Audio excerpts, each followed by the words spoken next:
ഓം ശ്രീ ഗുരുഭ്യോ നമ.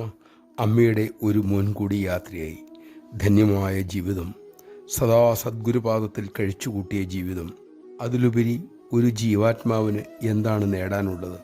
ശ്രീശങ്കരൻ അരുളിയിട്ടുണ്ട്, ഈച്ചയായോ പുഴുവായിട്ടോ എന്തുമായിക്കൊള്ളട്ടെ, ശിവപാദസ്മരണയോട് ജീവിക്കാൻ കഴിയണം. അമ്മയുടെ തൃക്കരത്താൽ കുഴച്ച അന്നം എത്ര പേർക്ക് കിട്ടിയിട്ടുണ്ട്? അത് തുമ്പൻ്റെ മാത്രം അവകാശമായിരുന്നല്ലോ എന്നും. ശ്രീ ഗുരുവായൂരപ്പൻ്റെ കൊമ്പൻ കേശവനെ പോലെ, ഷിർഡി സായിയുടെ ശ്യാമകർണൻ എന്ന കുതിരയെപ്പോലെ, സത്യസായി ബാബയുടെ സായി ഗീത എന്ന ആനയെപ്പോലെ, രമണ ഭഗവാന്റെ നിരവധി വളർത്തുമൃഗങ്ങളെപ്പോലെ തുമ്പനും തൻ്റെ ജീവിതം ധന്യമാക്കി. അച്ചടക്കം, അനുസരണ, മൗനം തുടങ്ങി എത്ര സദ്ഗുണങ്ങൾ നമുക്ക് തുമ്പലിൽ നിന്നും പഠിക്കാനുണ്ട്. ആ ധന്യജീവിതത്തിന് മുന്നിൽ നമുക്കെല്ലാം നമസ്കരിക്കാം.